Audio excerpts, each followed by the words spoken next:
আসসালামু আলাইকুম। এখন দেখবেন সংবাদ শিরোনাম। রাজধানী সহ বিভিন্ন স্থানে 1 সেকেন্ডের ব্যবধানে আবারও 2টি ভূকম্পন অনুভূত।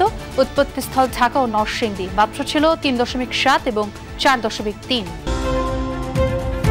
ভূমিকম্পের পর থেকে লাপাত্তা কসাইচুলের ক্ষতিগ্রস্ত ভবনের মালিকরা। নরসিংদীতে ফাটল পরিদর্শনে ভূতত্ত্ববিদরা। নিরাপত্তা ঝুঁকি চিহ্নিতের আহ্বান। রাজনৈতিক দল নয়, মাফিয়া সংগঠন ছিল আওয়ামী লীগ, মন্তব্য সালাউদ্দিনের। আন্দোলনে জামায়াত দৃশ্যমান কিছু করেনি বললেন মির্জা ফখরুল। ভারতের সাথে আঁতাত করে কেউ ক্ষমতায় যেতে চাইলে তাদেরও পরিণতি হবে আওয়ামী লীগের মতো, হুঁশিয়ারি এনসিপি নেতাদের। ফ্যাসিস্টদের বিচার দাবিতে গণমিছিল। গণভোটের আইন হলেই প্রস্তুতির কাজ শুরু হবে জানালেন সিইসি। অবাধ সুষ্ঠু নির্বাচনের জন্য চাইলেন গণমাধ্যমের সহযোগিতা। জাতীয় স্মৃতিসৌধে সফররত ভুটানের প্রধানমন্ত্রীর শ্রদ্ধা। যমুনায় প্রধান উপদেষ্টার সঙ্গে দ্বিপাক্ষিক বৈঠক, 2টি সমঝোতা স্মারক সই। এতক্ষণ শুনছিলেন সংবাদ শিরোনাম, এখন দেখবেন বিস্তারিত। রাজধানীতে শনিবার সন্ধ্যায় 1 সেকেন্ডের ব্যবধানে 2টি ভূকম্পন অনুভূত হয়েছে। এর মধ্যে ঢাকার বাড্ডায় উৎপত্তি হওয়া ভূমিকম্পের মাত্রা ছিল 3.7 আর নরসিংদীর পলাশে 4.3 মাত্রা ভূমিকম্প অনুভূত হয়েছে। এখন পর্যন্ত কোথাও ক্ষয়ক্ষতির তথ্য পাওয়া যায়নি। প্রায় 32 ঘন্টা ব্যবধানে দেশে 4 বার ভূমিকম্প অনুভূত হয়েছে। শনিবার সন্ধ্যায় 1 সেকেন্ডের ব্যবধানে আবারও 2টি ভূকম্পন অনুভূত হয়েছে। ভূমিকম্পের পর একদিকে যেমন জনমনে দেখা দেয় শঙ্কা, তেমনি ভূমিকম্পের উৎপত্তিস্থল নিয়েও সৃষ্টি হয় তথ্য বিভ্রাট। ভূমিকম্প পর্যবেক্ষণ ও গবেষণা কেন্দ্রের ভারপ্রাপ্ত কর্মকর্তা মোহাম্মদ রুবায়েত কবির জানান, শনিবার সন্ধ্যা 6টা 6 মিনিট 4 সেকেন্ডে একটি ভূমিকম্প হয়, যার উৎপত্তিস্থল বাড্ডা। এর 1 সেকেন্ড পর নরসিংদীতে 4.3 মাত্রার ভূকম্পন অনুভূত হয়। সন্ধ্যা 6টা 6 মিনিট 4 সেকেন্ডে যে ভূমিকম্পটা হয়েছে, ওইটার উৎপত্তি স্থল ছিল বাড্ডায়।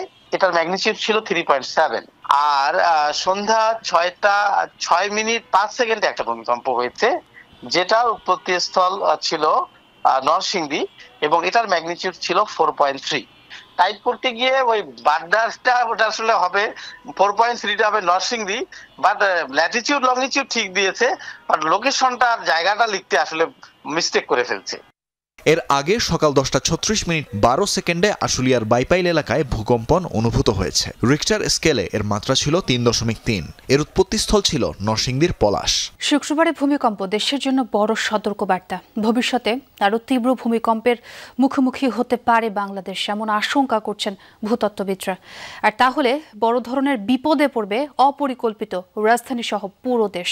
ক্ষয়ক্ষতি ও প্রাণহানি কমাতে দ্রুততম সময়ে প্রতিটি ভবনের নিরাপত্তা ঝুঁকি চিহ্নিত করতে অন্তর্বর্তী সরকারকে তাগিদ দিচ্ছেন প্রকৌশলীরা। শুক্রবার সকাল 10টা 38 মিনিট।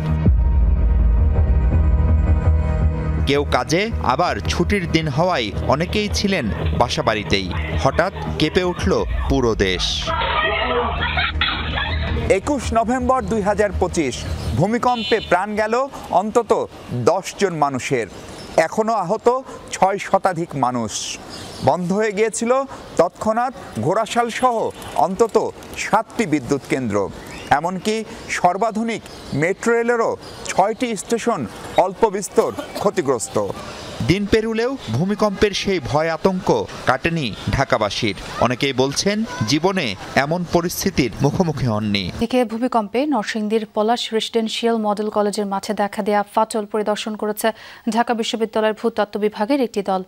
র্যাপিড ফিল্ড টেস্টের অংশ হিসেবে বেলা 12টায় ভূতত্ত্ব বিভাগের গবেষক, শিক্ষক ও শিক্ষার্থীদের একটি দল ঘটনাস্থলে পৌঁছায়। এরপর কলেজ মাঠের ফাটল ধরা অংশের মাটি পর্যবেক্ষণ করেন তারা। সংগ্রহ করেন বেশ কিছু তথ্যপাত্র। আশপাশের বাসিন্দাদের সাথেও কথা বলে দলটি।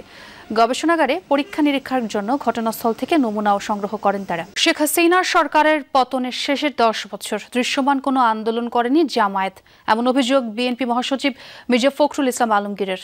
অন্য অনুষ্ঠানে জামায়াতকে বিভ্রান্তিকর পরিসংখ্যান দিয়ে জাতিকে বিভ্রান্ত না করে জনগণের মুখোমুখি হওয়ার পরামর্শ দেন দলটির নেতা সালাউদ্দিন আহমদ।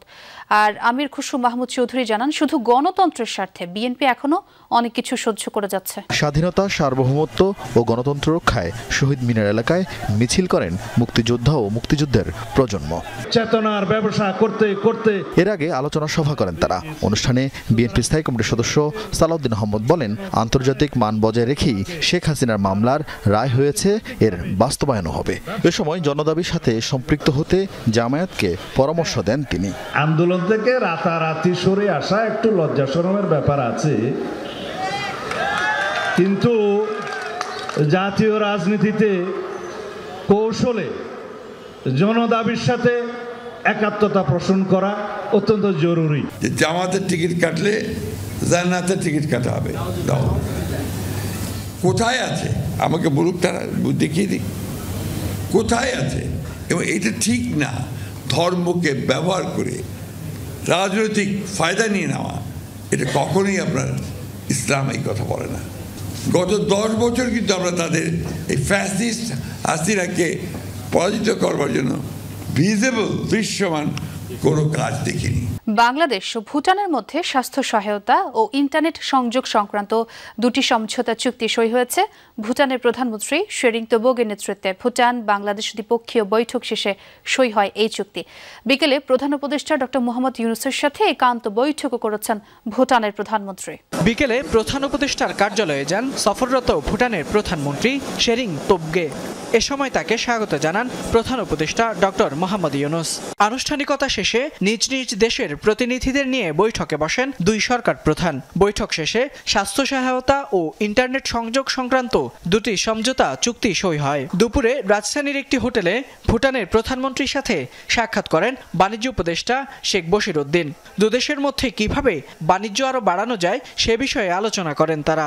এনসিপি নির্বাচনে অংশ নিলেও বিচার ও সংস্কারের ব্যাপারে আপোষহীন থাকবে বলেছেন দলের আহ্বায়ক নাহিদ ইসলাম। আওয়ামী লীগ ও জোট সঙ্গীদের বিচারের দাবিতে গণমিছিলে কথা বলেন তিনি। দলটির অন্য নেতারা বলেন, ভারত শেখ হাসিনাকে আশ্রয় দিয়ে বাংলাদেশের মানুষের বিপক্ষে অবস্থান নিয়েছে। যদি কোনো দল ভারতের সাথে মৈত্রী চুক্তি করে ক্ষমতায় যেতে চায়, তাহলে তাদের পরিণতি আওয়ামী লীগের মতোই হবে। জুলাই গণহত্যার দায়ে দণ্ডিতদের সাজা কার্যকর এবং দল হিসেবে আওয়ামী লীগ ও জোট সঙ্গীদের বিচারের দাবিতে গণমিছিল করে জাতীয় নাগরিক পার্টি। রাজধানীর এসকাটন গার্ডেন রোড থেকে শুরু হয় মিছিল। জাতীয় প্রেস ক্লাবের সামনে গণমিছিল শেষে বক্তব্য রাখেন দলটির শীর্ষ নেতৃবৃন্দ। মুখ্য সমন্বয়ক নাসির উদ্দিন পাটোয়ারি বলেন, শেখ হাসিনার বিচার হয়েছে, এবার দল হিসেবে আওয়ামী লীগের ও জোট সঙ্গীদের বিচার আওতায় আনতে হবে। যেই ব্যবস্থায় শেখ হাসিনা এই গুম খুনগুলো করতে পেরেছে, সেই ব্যবস্থা আর বাংলাদেশে চলবে না। যারা ফ্যাসিজমের সাথে কমপ্লায়েন্স ছিল, তাদের কোনো জায়গা হবে না বাংলাদেশে। আগামী নির্বাচন আসতেছে, যদি কোনো দল ভারতের সাথে মৈত্রী চুক্তিতে অবতীর্ণ হয়ে নতুন ভাবে ক্ষমতায় যাওয়ার স্বপ্ন দেখে, তাদের পরিণতি একইভাবে আওয়ামী লীগ হাসিনার মতন হবে। এনসিপির সদস্য সচিব আক্তার হোসেন বলেন, আওয়ামী লীগ এবং হাসিনা এখন কেবল অভিযুক্ত নয়, আদালতের রায়ে তারা গণহত্যাকারী। বলেন, ভারত শেখ হাসিনাকে আশ্রয় দিয়ে বাংলাদেশের মানুষের বিপক্ষে অবস্থান নিয়েছেন।